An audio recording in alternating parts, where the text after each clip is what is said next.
Os destaques da semana entre os julgamentos do plenário do Supremo Tribunal Federal você confere aqui na TV Justiça. É o Plenárias desta semana que está começando agora.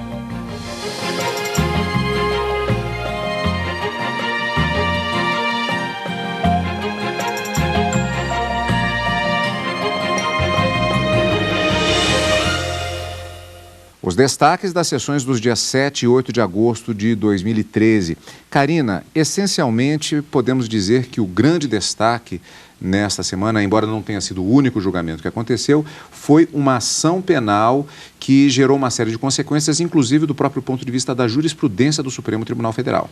Houve uma modificação do entendimento que havia sido proferido no ano passado, quando do julgamento da ação penal 470, em razão dessa nova composição do Supremo Tribunal Federal. Uma atualização, então, uma reviravolta nessa jurisprudência que havia sido formada em torno do artigo 55 e a interpretação do artigo 55 da Constituição Federal. Uma discussão bastante até acalorada, já que os pontos de vista não foram tão coincidentes quanto à época. Não participou desse julgamento o ministro Luiz Fux, porque estava impedido, e havia uma certa urgência no julgamento desta ação penal, justamente porque, segundo o revisor, no despacho que proferiu quando do encaminhamento para a presidência para inclusão na pauta de julgamentos, havia uma sinalização de que, se não julgado rapidamente, poderia prescrever os crimes de fraude contra licitações e também a formação de quadrilha, dos quais os 9 acusados nessa ação penal haviam sido denunciados pelo Ministério Público. Lembrando que exatamente nas ações penais nós temos as figuras do relator e do ministro revisor. Vamos citar aqui a ação penal 470, que teve como relator a época o ministro Joaquim Barbosa, como revisor o ministro Ricardo Lewandowski. No caso desta ação, a ministra relatora, a ministra Carmen Lúcia, e o ministro revisor, o ministro Dias Toffoli. Isso é fundamental de se entender exatamente porque, vamos ver agora, vamos conferir, houve diferenças no acompanhamento e nos posicionamentos que balizaram os votos dos ministros. Mas vamos, portanto, fatiar a semana no plenário do Supremo Tribunal Federal. Os ministros começaram a julgar a ação penal contra o senador Ivo Cassol na sessão plenária da quarta-feira. Ele foi acusado de favorecer empresas em licitações quando prefeito de uma cidade no interior de Rondônia. Mas antes do início da sessão, o presidente do STF, ministro Joaquim Barbosa, divulgou dados referentes à repercussão geral em julgamentos realizados no primeiro semestre deste ano. Os números foram apresentados pelo presidente do Supremo Tribunal Federal. O ministro Joaquim Barbosa disse que no primeiro semestre deste ano, o Supremo julgou 29 processos com repercussão geral reconhecida. Esse instrumento é aceito nos recursos de grande importância jurídica, social e econômica. Resultado, a iniciativa do STF refletiu em mais de 65 mil casos analisados pelos tribunais de todo o país. No plenário virtual foram analisados 38 temas da repercussão geral. Dentre esses temas, chamam a atenção para o fato de que 19 já permitem a aplicação pelos tribunais de origem dos seus efeitos. São os casos de repercussão geral reconhecida com a aplicação da jurisprudência reafirmada da Corte e aqueles em que a repercussão geral foi recusada. Em seguida, a Corte começou a analisar a ação penal contra o atual senador Ivo Cassol, do PP de Rondônia. A história se refere à época em que ele foi prefeito de Rolim de Moura, no interior do estado. A relatora detalhou a denúncia feita pelo Ministério Público Federal, apresentada em 2004. De acordo com as investigações, Ivo Cassol teria liderado um esquema de fraude em licitações de 1998 a 2002. 8 empresas teriam sido escolhidas em quase todos os processos licitatórios para realizar obras de aproximadamente 8 milhões de reais. Exames periciais realizados nos processos licitatórios, nos quais figuram sempre algumas das empresas referidas em regime de alternância, atestam que em todos eles o processo foi viciado, havendo promiscuidade entre as informações apresentadas pela Prefeitura e as fornecidas pelas empresas licitantes, o que se revela pelas inúmeras coincidências existentes entre esses documentos. A denúncia aponta ainda que Ivo Cassol tinha ligação com as empresas e parentesco com os sócios e que houve fraude também quanto ao tipo de licitação. As licitações de obras e serviços de engenharia se deram quase que exclusivamente sob a modalidade convite. O expediente utilizado para tanto era o fracionamento do objeto da licitação em parcelas distintas, de modo a que o valor, uma vez fracionado, permitisse o convite. O Ministério Público Federal reforçou que tudo está provado em estatísticas. A denúncia é bastante detalhada quanto à fechada relação entre as empresas envolvidas. O bloco do Ivocaçol ganhava quase tudo. Percentuais altíssimos nas disputas de licitação. Ao se pronunciar no plenário, a defesa negou que o então prefeito tenha agido contra a lei. Afirmou que a denúncia não tem fundamento e é baseada apenas em especulações e questionou a legitimidade do Ministério Público de investigar. Seria estranho que o Ministério Público Polícia fosse atribuída a função de exercer o controle externo desta própria polícia. O advogado colocou também em dúvida a perícia realizada. O promotor responsável, inimigo, fidagal, mineral, mortal, orgânico, em relação ao réu Ivocaçol, conduziu as investigações de maneira parcial. Obteve perícias realizadas por um perito que é seu compadre.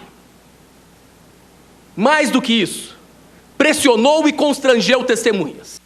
Isto foi na primeira parte da sessão plenária da quarta-feira. O julgamento ele se estendeu, na verdade, inclusive até a quinta-feira. Mas vamos fatiar, portanto, a partir do próprio número do processo. Trata-se aqui da ação penal 565, como já disse, o grande destaque da semana. Relatora ministra Carmen Lúcia. Ministério Público Federal versus Ivo Narciso Cassol e outros. Vamos, inclusive, repassar o nome de todos os componentes para um melhor entendimento dos votos apresentados pelos ministros. É uma ação penal que foi proposta originariamente no Superior Tribunal de Justiça contra Ivo Cassol, Aníbal de Jesus Rodrigues, Neilton Soares dos Santos, Idalino Mezono, Ivalino Mezono, Josué Crisóstomo, Ilva Mezono, Crisóstomo, Salomão da Silveira e Erodi Antônio Mate, pela alegada prática dos crimes previstos em 2 diplomas. No artigo 90 da Lei 8.666, de 93, que trata de licitações, aqui o crime seria fraudar o processo licitatório, e no artigo 288 do Código Penal, no caso, formação de quadrilha. Com a diplomação do denunciado Ivo Cassol como senador da República, os autos foram encaminhados ao Supremo Tribunal Federal em 2011. Karina, 2 perguntas. Quando teriam ocorrido os fatos que levam à acusação e por que primeiro o processo estava no STJ? O processo, a denúncia foi proposta no STJ porque, à época, Ivo Cassol não era mais prefeito de Rolim de Moura, no estado de Rondônia, mas sim governador do estado.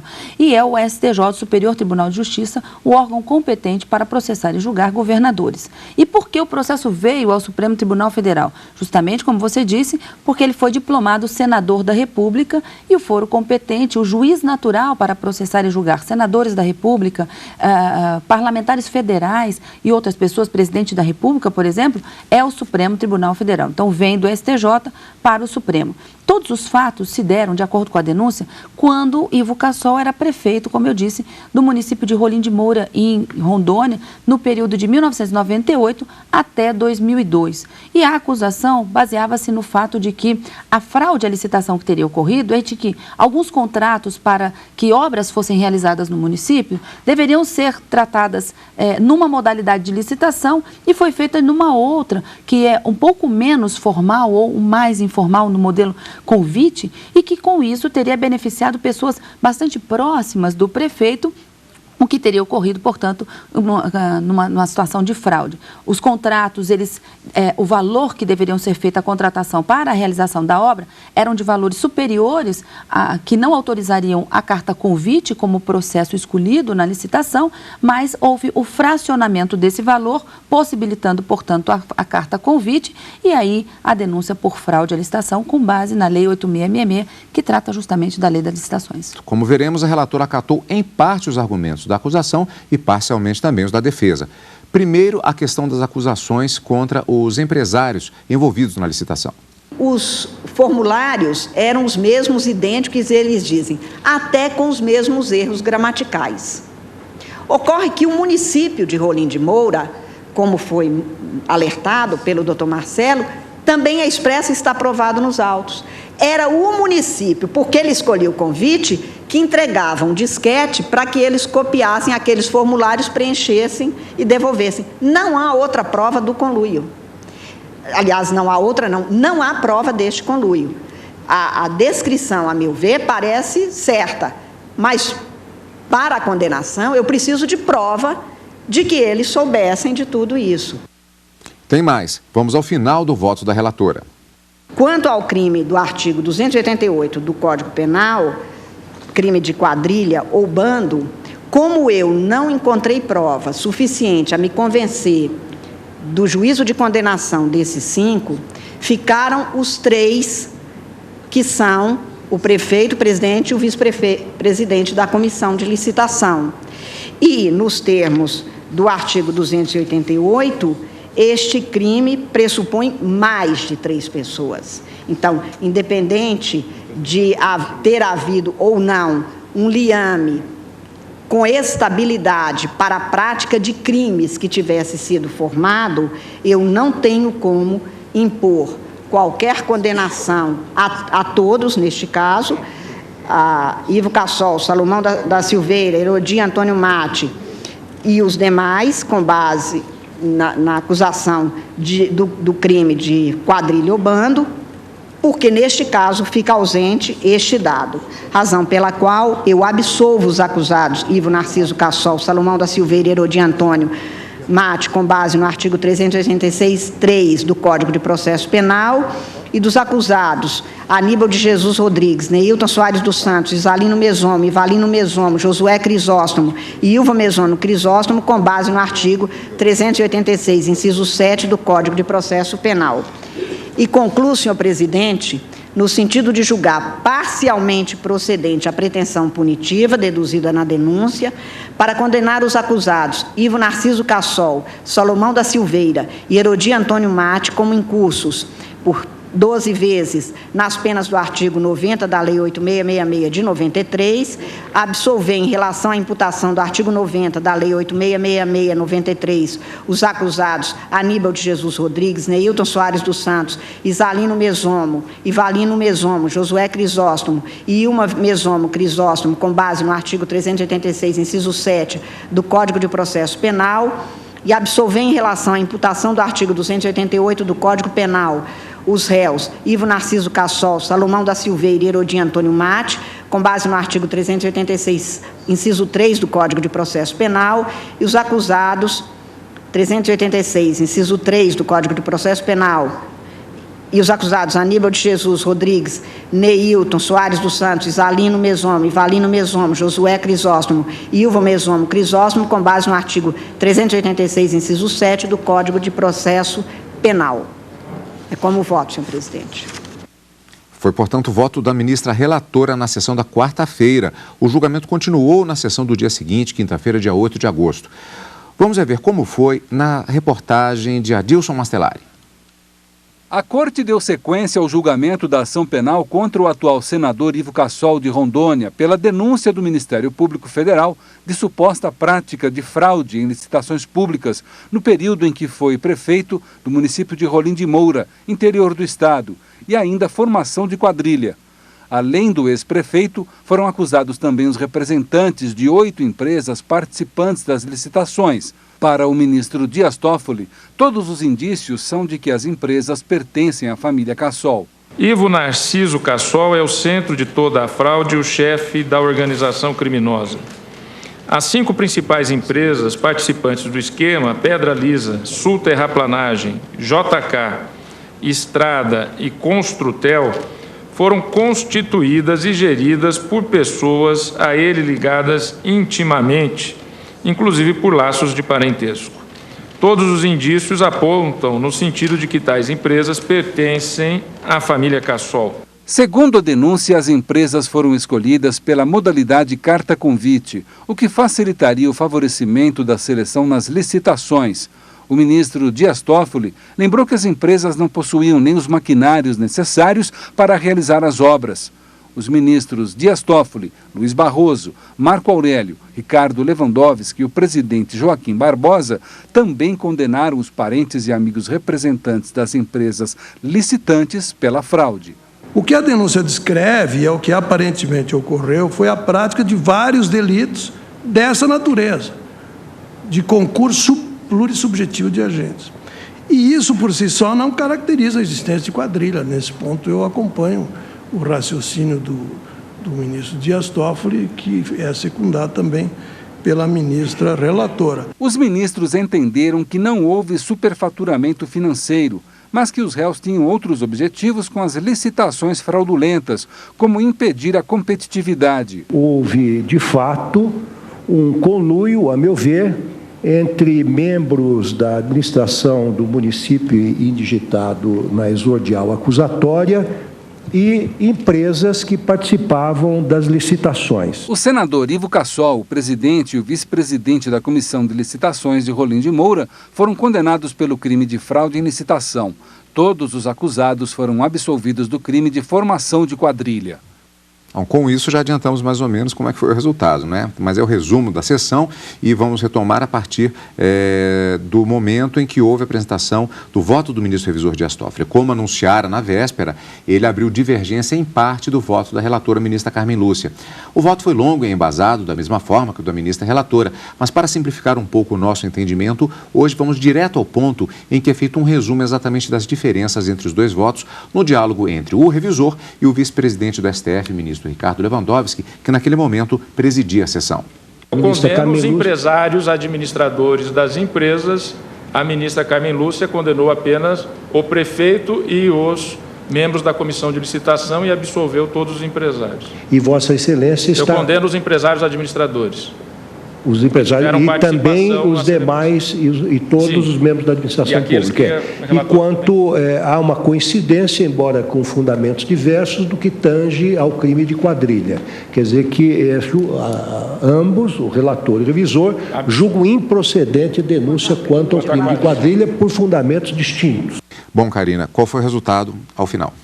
Ao final, depois de muita discussão, acabaram condenando apenas o senador da República, Ivo Cassol, e o presidente e o vice-presidente da comissão de licitação por crime de fraude à licitação apenas. Para a formação de quadrilha, como acabou prevalecendo o voto da ministra relatora, no sentido de que são necessários mais de 3 integrantes e para ela apenas os 3 estariam dentro daquele tipo penal. Mas como é um crime que necessita de uma pluralidade de pessoas, 3 não seria suficiente, e aí todos foram absolvidos. O ministro Joaquim Barbosa, salvo engano, ele condenava em relação à formação de quadrilha, mas acabou vencido também.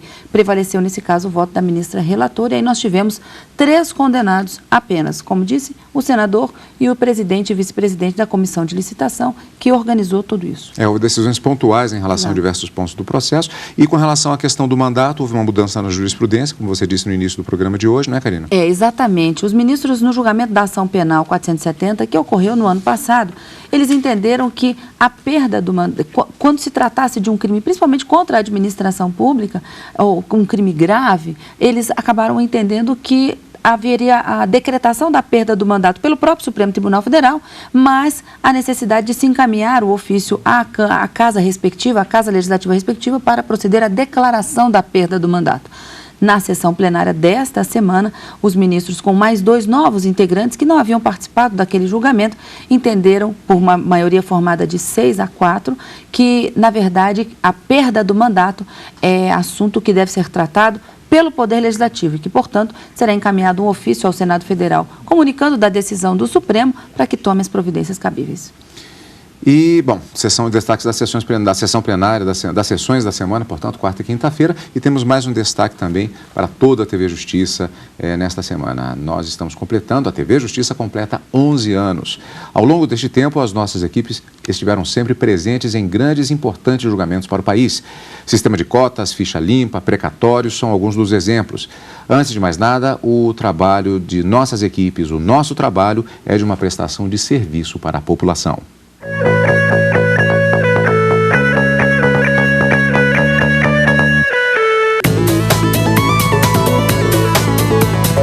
Mostrar ao vivo, sem cortes, as decisões do Supremo Tribunal Federal foi uma inovação. Nunca isso foi visto antes no Judiciário. A primeira sessão transmitida foi no dia 8 de agosto de 2002. Nesta edição histórica, a primeira do Justiça em Ação. Foi o julgamento de um conflito de competência entre os Ministérios Públicos de Minas Gerais e do Paraná. O relator do caso foi o ministro Sidney Sanches. A partir daí, as transmissões ganharam espaço certo na programação da TV Justiça. E desde então, há 11 anos, as pessoas não precisam mais estar aqui no plenário, de casa, do trabalho, passou a fazer parte da rotina, acompanhar os votos, os entendimentos, inclusive naqueles processos que tiveram repercussão no país e no mundo. Março de 2009. Foi possível conferir as opiniões dos ministros do Supremo Tribunal Federal sobre a posse da reserva indígena Raposa Serra do Sol. Por 10 votos a 1, eles mantiveram a demarcação contínua da reserva em Roraima. A área de quase 2 milhões de hectares, correspondente a 7,7% do estado, era disputada por índios e não índios. A ação julgada questionava a homologação da demarcação em 2005. Com a decisão do STF, 194 comunidades indígenas, cerca de 18 mil índios, garantiram o direito de permanecer no local.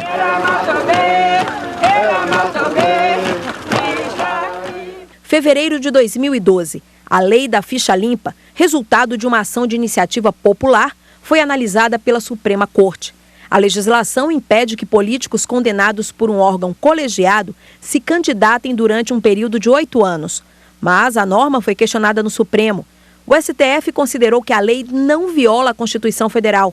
O entendimento foi também de manter a proibição de candidatura para os que renunciam ao cargo para escapar da cassação. Para implantar no país o que se poderia chamar de qualidade de vida política, pela melhor seleção, pela melhor escolha dos candidatos. 2 meses depois, a discussão transmitida ao vivo foi mais delicada.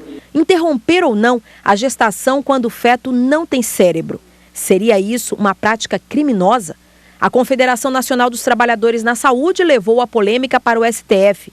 O direito da mãe de decidir pelo aborto em casos como esse. Um julgamento acompanhado de perto, principalmente por especialistas, grupos religiosos, entidades da sociedade civil, mulheres que passaram pela experiência.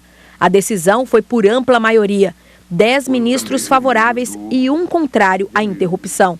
No entanto, na época, eles fizeram questão de deixar claro: o Supremo não autorizou as práticas abortivas ou tornou isso uma regra em gravidez de feto anencéfalo. Apenas deu à gestante o direito de escolher. A gravidez de feto anencéfalo pode levar a intercorrências durante a gestação, colocando a saúde da mãe em risco num percentual maior do que na gestação normal. Também, em abril, o telespectador acompanhou o entendimento dos ministros sobre a política de cotas para garantir aos negros vagas nas universidades federais. O plenário do Supremo Tribunal Federal considerou que essas leis são constitucionais. Ao final do julgamento, o então presidente do STF, ministro Aires Brito, afirmou que se tratam de políticas que asseguram o tratamento sem distinção. O Brasil tem mais um motivo para se olhar no espelho da história e não corar de vergonha. Em agosto de 2012, foi possível acompanhar o julgamento da Ação Penal 470. Os ministros entenderam que houve distribuição de recursos públicos e privados para parlamentares da base aliada em troca de apoio. 25 dos 37 réus foram considerados culpados. Em março deste ano, um outro assunto permaneceu na pauta durante 4 sessões: precatórios. O STF determinou o seguinte: os estados e os municípios, quando tiverem esse tipo de dívida com o cidadão, não vão mais poder parcelar o débito. Em muitos casos, o pagamento era feito em até 15 anos. E ainda, o depósito deve ser feito no ano seguinte à decisão judicial que determinar o acerto. Isso serve para dizer que, em matéria de precatório no Brasil, quem sempre paga a conta é o credor. E esse é o acompanhamento da jurisprudência viva, ao vivo, direto do plenário. E a gente também revê sempre aqui as principais decisões da semana, justamente no nosso programa Plenárias. E já tem encontro marcado na próxima semana, né, Karina? Na próxima semana, na quarta e na quinta-feira ao vivo, com o direto do plenário, e no final de semana com Plenárias. Obrigado pela companhia. Aliás, obrigado pela companhia durante todos estes 11 anos da TV Justiça. E continue conosco aqui, é claro, na TV Justiça.